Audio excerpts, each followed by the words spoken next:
Hi, I'm John. Glad to be with you.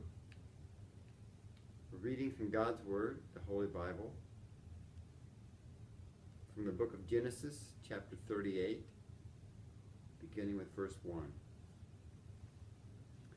It came to pass at that time that Judah departed from his brothers and visited a certain Adullamite whose name was Hira. And Judah saw there a daughter of a certain Canaanite whose name was Shua. And he married her and went into her. So she conceived and bore a son, and he called his name Er. She conceived again and bore a son, and she called his name Onan. And she conceived yet again and bore a son, and called his name Shelah.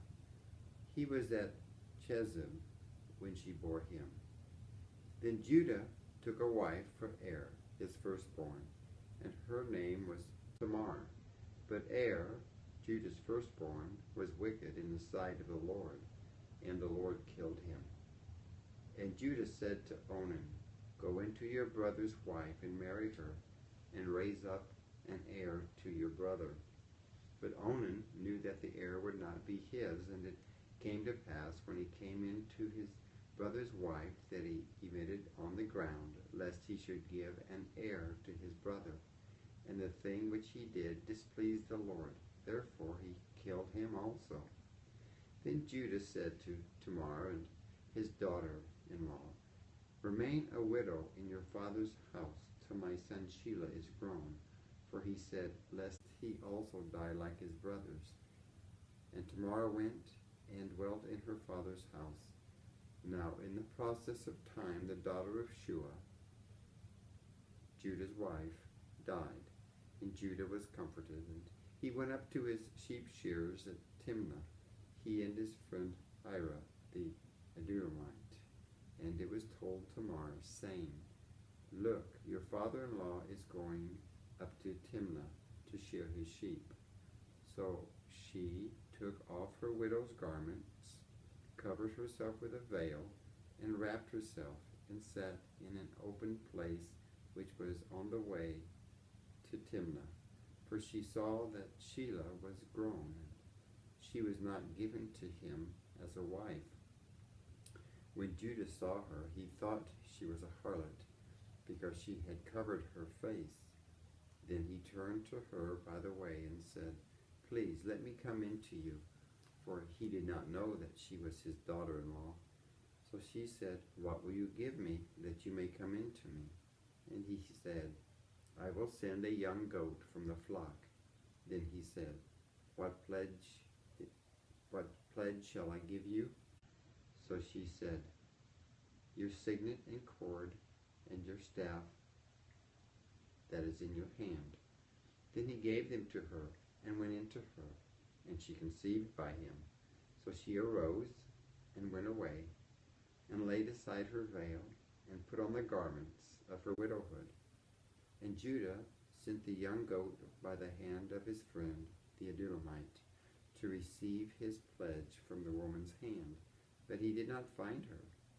Then he asked the men of that place, saying, Where is the harlot who was openly by the roadside? And they said, There was no harlot in this place. So he returned to Judah and said, I cannot find her. Also, the men of the place said, There was no harlot in this place. Then Judah said, Let her take them for herself, lest we be shamed. For I sent this young goat, and you have not found her. And it came to pass about 3 months after that Judah was told, saying, Tamar, your daughter-in-law, has played the harlot. Furthermore, she is with child by harlotry.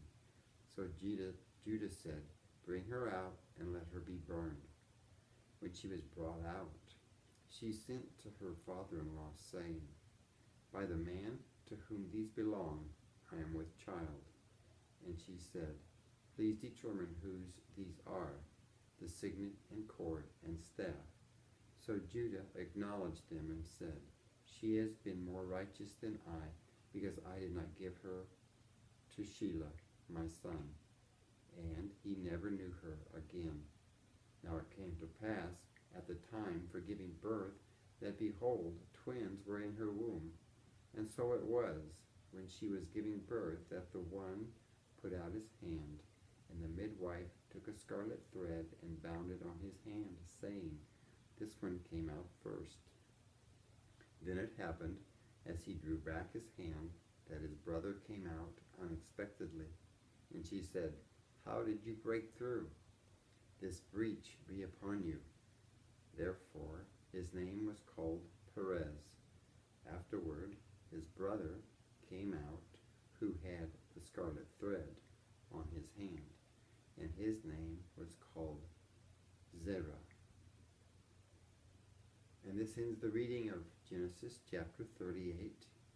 And I'm reminding us that Jesus is Lord and is coming soon to set up his kingdom on this earth. Hooray!